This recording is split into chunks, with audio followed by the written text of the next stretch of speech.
Hello everyone and welcome to January 2025, new year, fresh start. And we're going to do a little bit of a third eye focus for our practice here this month.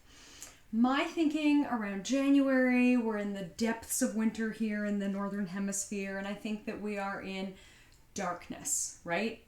Literally, but also figuratively. I think it's a time of year where our third eye, our ability to see without literally seeing, can get blocked. We can get, seasonally, our moods shift. It's not the most fun time of year. We can sort of have a blockage or blinders on to what goodness there is in the world. But I think it's a great time to use the bright side of our third eye energy to look inward. So that means introspection, time in stillness. We can do things outside of this practice to open up our third eye. If you're warming up in the shower, let the warm water kind of run over it. We should be getting bright lights first thing in the day. If you're joining me in the morning, I hope that you have flipped on all the lights as a way of propping up our energy, waking ourselves up. But for today and for this month, we will do more of a self-care practice. This can be a great time of year to build in self-care practices because we have a fresh start. So we can harness the fresh start effect as a way of making new rituals, new routines. I'm going to layer this on top of our third eye and say this might be a great time of year to look within, be introspective, and set some New Year's resolutions, goals, or intentions. But we know we can get to them at any time during the year. Please, let's not put too much pressure on ourselves to tackle those New Year, New You goals by the second week of January consistently, right? Let's be realistic about what is going to happen. So instead, we can think of it as self-care. I can care for myself by not beating myself up too hard to do everything, right? Exercise, eat right, have all the healthy habits. On my New Year's resolution list for maybe 10 years, floss my teeth was on there. Only very, very recently have I become consistent about that. So there is time and space and a place for everything. So we can think of self-care as looking within, listening to that calm, still inner voice. Forget about the darkness of winter. See the lightness that is within. We can make goals. We can make resolutions. We can listen to the body. And we can think of it as self-care to not tackle everything at once. And I always want to emphasize the power of consistency goals, right? So we can run a marathon. That's a great, real impact, one and done goal. But our consistency goals are more longevity type goals, like what kind of person do I want to be? How do I want to feel 10 years from now? And that's where we can dig into our self-care practices. You might like to think of it as self-maintenance. Doesn't sound so sexy, but gives us more that idea of routine and consistency, right? We take our car in for regular routine maintenance. We have to maintain fixtures in our home. We can't let everything rot. And ourselves, we are the same. We can't just do self-care a couple times a year and be like, good, got it. I like to think of it as self-maintenance. We feel good when we maintain ourselves, right? Bathing regularly, cutting our fingernails, brushing our teeth, and getting on our yoga mat. So my hope for us here today is that I can give us a short, activating practice that feels like we are caring for ourselves, we are maintaining ourselves. We'll do a little bit of rest and a little bit of activation. I'm going to keep it short and we're going to finish standing. So we're going to finish as we've boosted our energy, and then hopefully you can go on and enjoy the rest of your day. There will be, of course, a passive, more yin-focused practice to complement this one, focusing on the same sort of theme, and I will link that below as well. So we will have lots of opportunities to dive into our third eye, self-care, and get a fresh start for January. For today's practice, what do we need? We will be building some heat. So We might not want to dress too heavy, dressing in layers. We will use our block just for one pose, and I'll give us options if you don't have a block. And then we will definitely need a broomstick. You may prefer a resistance band, a stretchy band, just as a different option, or really any kind of band, the belt from your house coat, whatever you have kicking around that makes sense and works for you. All right. Here we go. Let's get started. We're going to start with a third eye opening pose with our block. So we might like different variations of this. We might want to layer our blocks one on top of another, but we'll do child's pose with the block underneath our third eye. Options, if you are seated or this kind of movement is not possible for you, we can actually take hands to prayer and hold them against our prayer eye. Take hands to prayer and hold them against our third eye to get a similar sensation of connection. Or we might like to take one hand and do a little forehead rub, maybe take both hands and rub our forehead. So let's all do this option before we dive into our child's. Sort of like we are pulling the center of our forehead apart. If it feels good to bring both hands up. We might want to rub and circle with just one hand, or like I said, for the duration of holding, we can just hold our hands to third eye. But if we're okay coming into child's, let's come into child's here. Maybe we're taking knees wider than usual, and let's position these blocks underneath our forehead in a way that is pretty comfortable, should feel supported.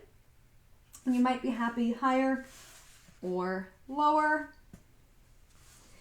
And we can get a little forehead massage here, turning the head side to side. So we have a more active way to get into our third eye by using our hands to massage or using the block to massage. But yogi's choice, we could always be using this time just to come into stillness. And I know I did do a whole bunch of chatting as we started. I will reiterate as we go. So maybe just taking a moment here to breathe as deeply as we can and still keep it comfortable and soft. Settle into our block and take a moment to have a breather from everything I've said. Just focus our attention inward. Seeing what third eye means to you today. Does it mean looking within? Intuition? Does it mean a forehead massage? Just noting that here.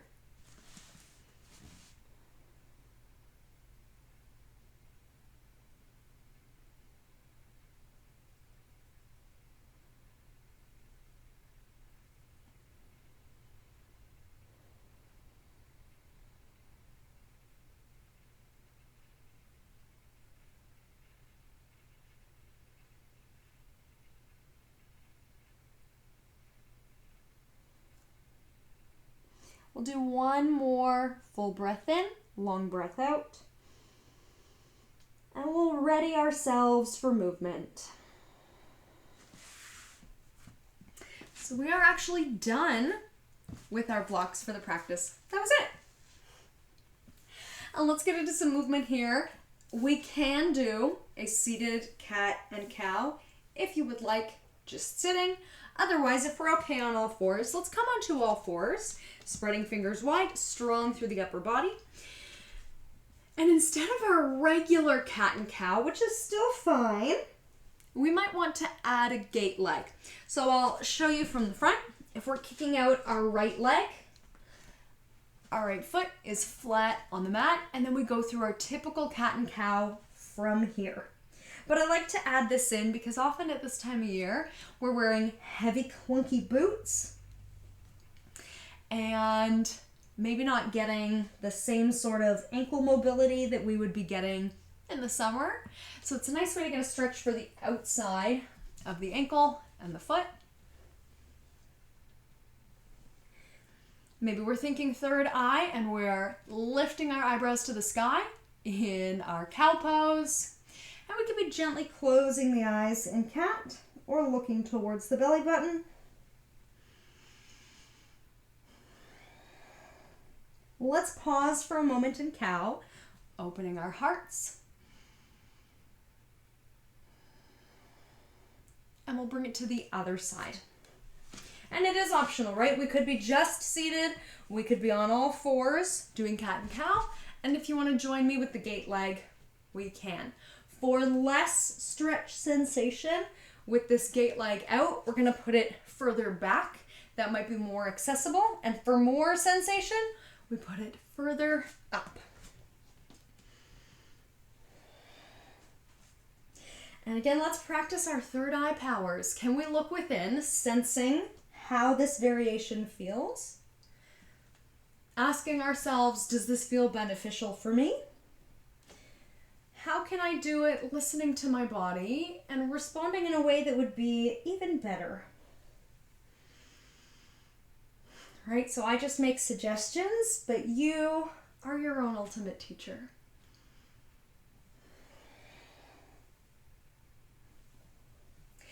And since this time of year often puts us into a very slouched fetal position, just like cat, let's reverse that and come into cow again. We're pausing here, reversing our slouch, wide across our collarbones. And again, we can come back in to a resting position. So that may mean a deeper child's for our second child's pose of the day, or may mean a seated position. But we will be coming up to downward facing dog if we like. We don't have to, but we're all going to make our way to standing after this. So let's find a way to transition to standing. Take as long as we like to get there. It might feel nice to get a little spinal decompression. Let the head hang heavy. Maybe holding upper arms. Let the weight of our arms pull our shoulders towards our ears.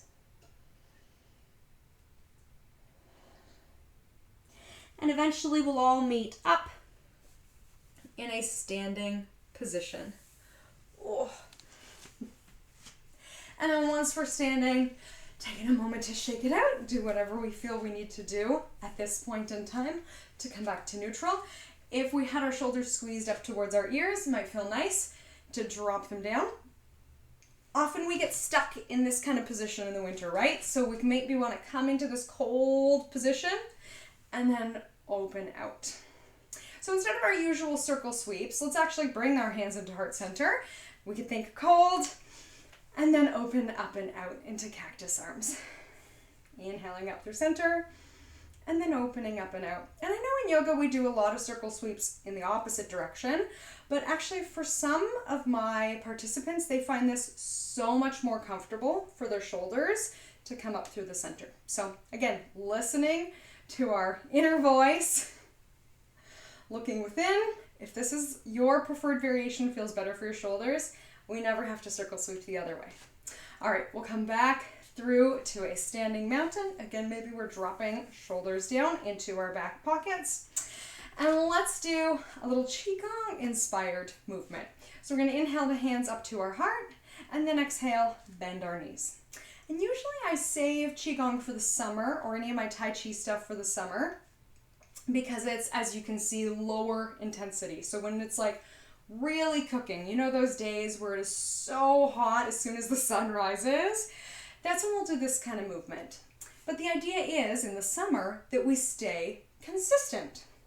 So how about do that in the winter? We're not overwhelming ourselves. No matter how we're feeling, 99% of the time we can do something like this instead of doing nothing. We're matching breath with movement, maybe feeling stretch in the back of the ankles, a little bit of strength in our thighs. You may be moving much more slowly than me. Okay, let's bring hands back to heart. And then we'll release them out by our sides. We'll take feet wider to sort of a Tai Chi stance. I prefer to be much wider. You might like your feet narrower than me. And we'll do, with our feet static, a gentle twist side to side. So again, this is something we can consistently do to shake the cobwebs off. Self-maintenance, self-care, whatever we want to call it, we should do some kind of movement every day. Even if that just means looking over one shoulder and then looking over the other and saying, you know what, that's enough, better than nothing. And really some days that's all we can take, right? To be realistic, a couple twists and then we're done, close our eyes, we go to bed. All right, we're coming back through center. And let's grab our broomstick finally. And if we don't have one, we'll make do. And we'll do one I almost never do. We're gonna go around the world, or what I like to call circle the sun. So we go up and over, around and down, and back through center. So yes, we could be alternating directions. I like to do that, noticing how it feels different on one side or the other, up, around, and back. This might not be enough sensation for you. You may like to add movements of the spine, movements of the hip. We might like to add really big movements and actually take it all the way down. So that's where it gets its name, to circle the sun. Draw a big circle, looking up towards the sun. And then we can sort of bring the warmth of the sun inside our bodies. Oh. In a very cold, dark time of year. And maybe you notice with me, everyone's a little bit different, right? Maybe we're bending the arms some of the time. Maybe we're keeping them straight. Maybe we're doing not quite all the way down, shifting our hips back. We can have a fair amount of flexibility with this.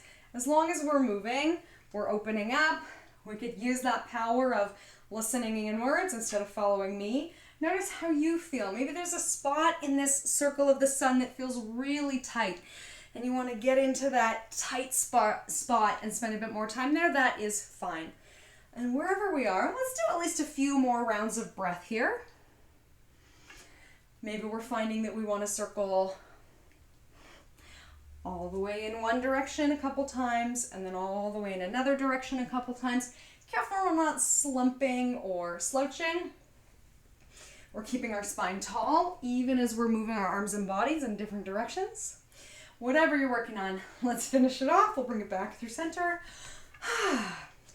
All right, we'll bring our feet a little bit closer. And we already did our gentle Tai Chi knee bends. Let's turn it into a proper chair pose. So as we did with our hands, we'll inhale up, sort of like our Tai Chi or Qigong breathing. And then instead of a gentle knee bend, I will give us the option for a deep knee bend. So whether we're doing a full chair pose or a small movement, we can have the option to reach our hands forward. Maybe this feels good to loosen our shoulders, but I always think it's a good challenge that as the arms go forward, careful we're not getting into that cold slouch as we go. So we still have confident shoulders down and back, even as the arms go forward. So our arms and shoulders can operate independently. Maybe you want to try it, do sort of like a cat back as we go to see how it feels. And then that's not our ideal way to do a squat or a chair pose. We kind of lose the integrity of our spine like that. So feel free to test it out and then do a few chairs. We're going to pause at the bottom. So for you, if you're doing a little knee bend, that's fine. If we're doing a big knee bend, that's fine too. Let's paddle our kayaks. My favorite. I love kayaking. We're going to go one way and then the other. As a kid, you know, everybody always talked about going canoeing. And what does this tell you about how I grew up to be a fitness instructor? I didn't like it because it's not a symmetrical workout, but I love kayaking because it is symmetrical. So we're getting some rotation in the upper body. Maybe we're doing a little bit of a bounce with the knees if we like, and that is fine. We could be staying static. Both are good. Again, let's really lock those shoulder blades down the back as the arms move in all directions. I hope we feel a little bit of heat. Can we give our toes a bit of a wiggle? We'll go once more each way. We'll come back through center. And we're going to ditch our sticks for a minute. So let's put them somewhere reasonably safe. We're not going to step on them because we will be moving around. And let's take our feet wide. We're going to keep building heat. So maybe we're taking hands to thigh, to side lunge one direction, and then the other. And we'll keep working on this sort of opening position. So let's notice as we come down, are we stuck in this cold fetal slump? Or can we open ourselves out a little bit more? So if we can take our hands off our thigh, I like to bring thumbs to shoulders to notice, oh yeah, I am kind of wide across the chest. As I go, I can maintain a straight spine. I have good spinal alignment, spinal integrity, and if it feels good from there, we can open into like a YMCA at the top. Maybe we need hands to thighs. Maybe we bring hands to heart. Self-care, honoring ourselves. And as always, let's have some freedom of movement. So we might want to close the fingers, make a fist, whatever feels good as we go. And again, we can bring our awareness to the outside of the ankle. Maybe we're feeling a little bit of stretch in the outside of the ankle. Hopefully it is flat on the floor as we go side to side, moving at our own perfect pace. Feel free to pause and look down as we go. Whew. I hope we're warming up. Okay, let's make this our last one over on this side. We'll come back through center. Okay, let's take our hands parallel with the floor. Remembering we can rest them at any time, but until that point, let's go parallel with the floor. It might be more comfortable to have our palms forward instead of planted down. And I usually find it the most comfortable to have the palms up, right? So if we think about slouching, we're rotating in. We want to reverse the slouch. We want to rotate the palms up. We're going to pivot our feet. Let's start to the right into warrior two. Coming back through center, pivoting the other way into warrior two. It's a good time of year since the soles of our feet are probably dry. They could use a little exfoliation. So you might notice some friction against the sole of your foot and your mat. And really all we're doing is pivoting one way, back through center, pivoting the other way.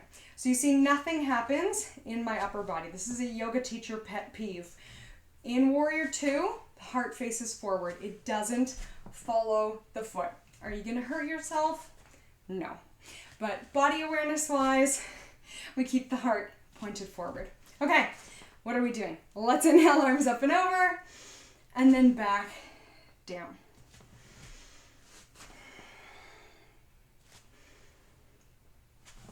This is our dancing warrior two. This is probably the toughest part of our workout here today.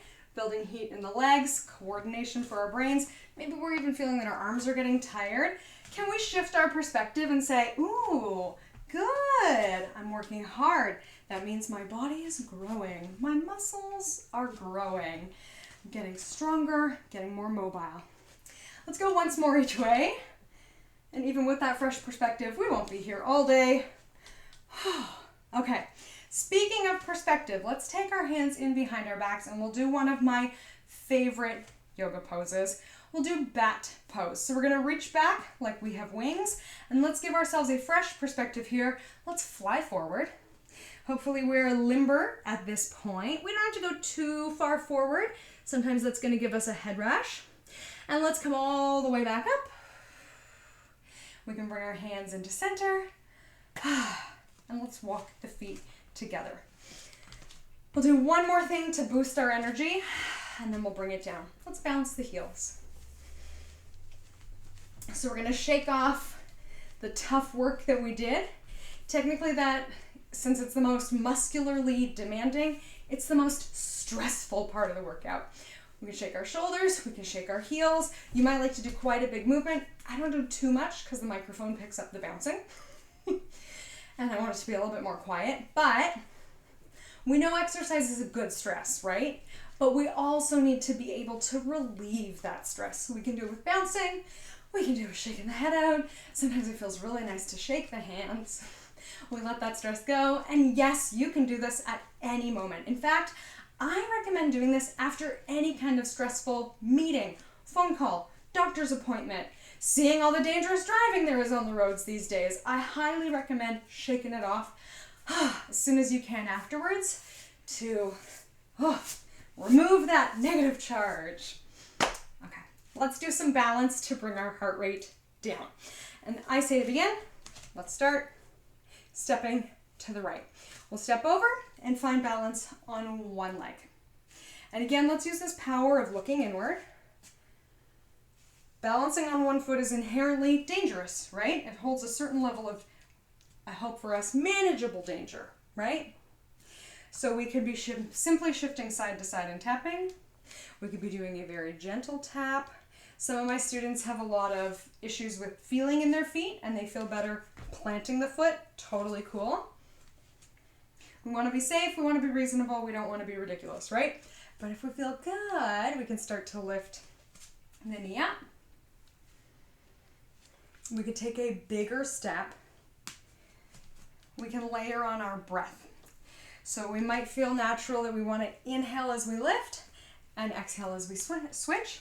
And then some of us will prefer the reverse. Inhale to get ready, and then exhale to lift up. Okay, one thing that happens in the winter is that we get really tight through our outer hip and thigh. So let's do some work to reverse that.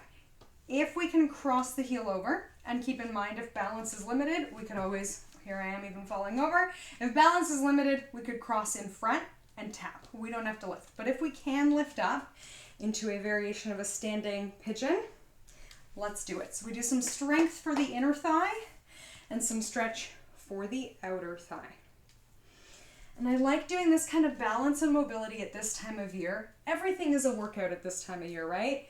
Like we have to lean over and put our boots on, and it's lots of work, and then we go outside to shovel and it's icy and it's slippery, and even walking is tougher. So this can help develop that level of mobility and balance in a way that's maybe more calming, more soothing, more peaceful. If we would like to add our third eye awareness again, we can once more bring hands to prayer. We can bring the fleshy side of our thumbs in front of our third eye. Some of us may feel confident closing our eyes as we go. Let's see if we can work in a way that is challenging, but not too tough, because we got to bring our heart rate down to finish up. So that might mean moving a little bit more slowly, more gently, not working too hard. We'll go once more each way only.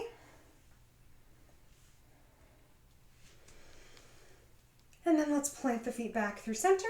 Again, we'll inhale up through center and then out into our cactus arms. Let's do a couple more like that. Okay, last one. And we'll grab our broomsticks just once more. So let's go ahead and get them. We'll do some stretches with our broomstick. All right, so let's do one that we often do in my classes. We did this one already, a variation of bat pose. So again, if we're thinking about our shoulders rotating inward because it's cold and it's winter, let's do palms forward so that we are rotating our shoulders open. We can take our feet wide and our wide-legged forward fold. We're punching our hands down as we are coming forward. Maybe this time we're going deeper than the last time, still continuing to punch the hands down towards the tailbone. And if we feel good, coming much lower, we can. Maybe we're bending the knees, maybe a gentle sway. But our broomstick adds the sensation that we could bring our hands a little bit closer together, and maybe we're pulling hands away from one another to increase sensation. And with our strong bat wings, let's keep that punching down to our tailbone feeling going as we begin to come up, pulling strong from the core. Whew. Okay, let's hold the broomstick. Maybe give it a couple shoulder rolls again, squeezing up and releasing down, letting our blood pressure come back. And let's do a variation of cow face. So it's a tricep stretch. So you know our usual tricep stretch, we would go up and in behind. Let's see if we can manage it with a stick. Careful not to hit yourself or your surroundings, but we do one arm in behind. So we can take the right arm in behind the head and the left arm in behind the back. And then maybe we're walking the hands towards one another and opening our elbows to get more of a stretch, especially the right elbow, the top elbow, opening it up and back. And the broomstick might be behind the head. We can add a little neck strength by pressing back against the broomstick. And you might be up, way higher. Obviously, I'm a yoga teacher. I do a lot of shoulder stretches. I used to swim as a kid. I have very bendy shoulders. It's totally normal for this pose to look more like this and this hand to really have trouble getting in behind. So if that's you, I would say really pull on the broomstick to engage the muscles here. Okay. Might feel good to do a little bend one way and then the other. Maybe turn the head one way and then the other. And we're ready to switch sides. Oh. Let's take the left one up and in behind the back, and the right one down and in behind the back. If we're much closer, much tighter, much further away, much looser, it's all good, right? Noticing where we are. And that's the only place that we have any power, right? Is with clear eyes here in the present moment. If we're living in fantasy land of, I wish I could be as flexible as I used to be, well, not really a useful thought, right? Let's see if we can choose a more useful thought. I'm noticing that I can still breathe while I'm standing here. We can focus our awareness on our breathing. Or I'm noticing I'm tight while I'm standing here. Maybe that's good. This is good. I'm loosening up my tightness. Not to gaslight yourself, but to choose a more useful, more helpful thought. And if we want, like we did before, we could do a little sway, side to side, seeking out any spots that are tight. I feel, much tighter on this side than the other side. So we can be patient with ourselves. Might want to, again, move the head, side to side. And then we are ready to shake this off and release. All right, so we've done something to energize, stress our bodies, shake off the stress, and now finally we need to calm and center. Let's do a stair stepper breath to get us into that place. So like we're walking up a flight of stairs, and some people like to move their hands as they go, we do sips of air. I've heard the recommendation to do 7, lucky number 7. And then we exhale. Feel free to move the arms if you like. I will do it to demonstrate the breathing when I'm not talking. Okay, here we go. Stair stepper breath. We're walking up a flight of stairs. 7 breaths in.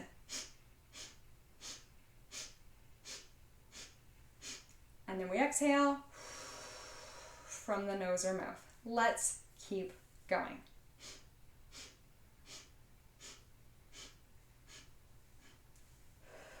Maybe as we go, we move our hands and our eyes follow our hands. Or as we're inhaling to the top, our gaze lifts up. Let's do just one more here. Inhaling for 7-ish. And then we exhale. Wonderful. Let's take just a moment again to close our eyes. Maybe we're bringing the fleshy part of our thumbs to our third eye. And a most wonderful fun fact I learned recently. Do you know what emotion brings the most blood flow to the brain? Enthusiasm. So let's see if we can look into the future using our third eye and find something we feel enthusiastic about, something we're looking forward to, or maybe something that's happened recently or going on in our lives right now. Something we can feel enthusiastic about, and picture the blood flowing to our brain, energizing us for the day ahead. And if nothing comes to mind, we can bring to mind something that gives us a little bit of enjoyment or positive feeling, good vibe, whatever that may be. It doesn't have to be enthusiasm, and it will still bring blood flow to the brain. Holding that in our minds.